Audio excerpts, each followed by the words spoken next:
Actor Napoleon தன்னுடைய மூத்த மகன் தனுஷ்க்கு கடந்த ஜூலை மாசம் திருநெல்வேலியில பொண்ணு பார்த்து நிச்சயம் பண்ணியிருந்தாரு. திருமண நிச்சயதார்த்தம் முடிஞ்ச கையோட தன் மகனோட கல்யாணம் ஜப்பான்ல தான் நடக்க போகுதுன்றதையும் தெரிவிச்சிருந்தாரு.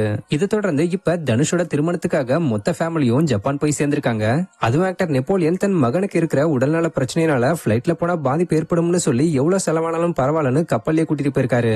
ஆக்சுவலா ஆக்டர் நெப்போலியன் தன்னுடைய மகனுக்கு நிச்சயம் பண்ணப்பயே சில பேர் தனுஷ்க்கு கல்யாணம் அவரால் எதுவுமே பண்ண முடியாது, சோ அவரால் ஒரு பொண்ணோட வாழ்க்கை சீரழிய போகுது, பணத்துக்காக தான் அந்த பொண்ணு இவரை கல்யாணம் பண்ண போகுதுன்னு சொல்லி இப்படி பலவிதமான விமர்சனங்களை எடுத்து வச்சுக்கிட்டு வந்தாங்க. இதுக்கெல்லாம் ரியாக்ட் பண்ணாம இருந்துகிட்டு வந்த ஆக்டர் நெப்போலியன் ரீசெண்டா ஒரு போஸ்டர் ஷேர் பண்ணி உருக்கமா பேசியிருக்காரு.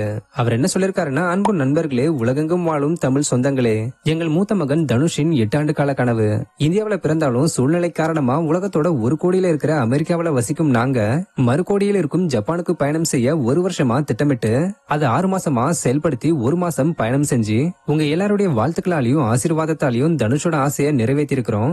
எல்லையில்லா மகிழ்ச்சி அவனுக்கு, அளவில்லாத மன நிறைவு எங்களுக்கு சாதிச்சுட்டான். சோ இந்த தருணத்துல ஒரு சில விஷயங்களை உங்ககிட்ட நான் ஷேர் பண்ண ஆசைப்படுறேன். அதே போல எங்களுடைய வாழ்க்கைய தவறா விமர்சிக்கிறவங்களுக்கு ஒரு வேண்டுகோளாவும் இதை வைக்கிறேன். நம் பெற்றோரோட கனவுகளுக்காகவும் நம்மளுடைய கனவுகளுக்காகவும் நம் பிள்ளைகளோட கனவுகளுக்காகவும் அவசியம் வாழணும், வாழ்ந்துதான் பார்க்கணும். கடமை நிறைவேற்றணும், வாழ்க்கை ஒரு முறை தான், வாழ்ந்துதான் பார்ப்போமே.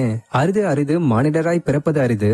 இந்த உலகத்துக்கு நம்ம வரும்போது எதையும் கொண்டு வரல, அதே போல நம்ம இந்த உலகத்தை விட்டு போகும்போது எதையும் கொண்டு போக போறதும் இல்ல. யாதும் ஊரே யாவரும் கேளீர், தீதும் நன்றும் பிறர் தர வாரா. அவங்கவங்க வாழ்க்கையில ஆயிரம் ஆயிரம் மாற்றங்கள், அந்த நினைவுகள் நெஞ்சினில் திரும்பிட திரும்பிட இயக்கங்கள். அவங்கவங்க வாழ்க்கைய அவங்களுடைய மனம் போல நல்லா வாழுங்க. அதே நேரத்துல மத்தவங்களையும் அவங்களுடைய மனம் போல வாழ விடுங்க. யார் மனசையும் புண்படுத்தாதீங்க, குறை சொல்லாதீங்க, பழிக்காதீங்க. உண்மை தெரியாம கருத்து சுதந்திரன்ற பேர்ல யாருடைய தனிப்பட்ட வாழ்க்கையையும் விமர்சனம் செய்யாதீங்க. உங்களுக்கும் குடும்பம் இருக்குதுன்றத மறந்துடாதீங்க. ஒரு பக்க சொல் ஒரு யானை பலம், எல்லாரையும் வாழ்த்துங்க. பிடிக்கலனா இழிவா பேசாதீங்க, அது ஒரு நாள் உங்களுக்கே திரும்பிடும். எண்ணம் போல்தான் வாழ்க்கை, சோ நல்லதான் நினைங்க, சிந்தனையை செயல்படுத்துங்க. உலகத்தை நீங்க வெல்லலாம், முயற்சி பண்ண முடியாதுன்றது எதுவுமே இல்ல. வாழுங்க, வாழ விடுங்க. நான் போடுற ஒவ்வொரு போஸ்டும் என்னோட திரையுலகின் நடிப்பையும் நிஜ உலகின் வாழ்க்கையையும் பார்த்து ரசிக்கிறவங்களுக்கும் எங்களை நேசிக்கிறவங்களுக்கும் எங்க கிட்ட அன்பை சுவாசிக்கிறவங்களுக்கும் மட்டும்தான். அனைவருக்கும் கோடான கோடி நன்றிகள் பலன்னு சொல்லி முடிச்சிருக்காரு.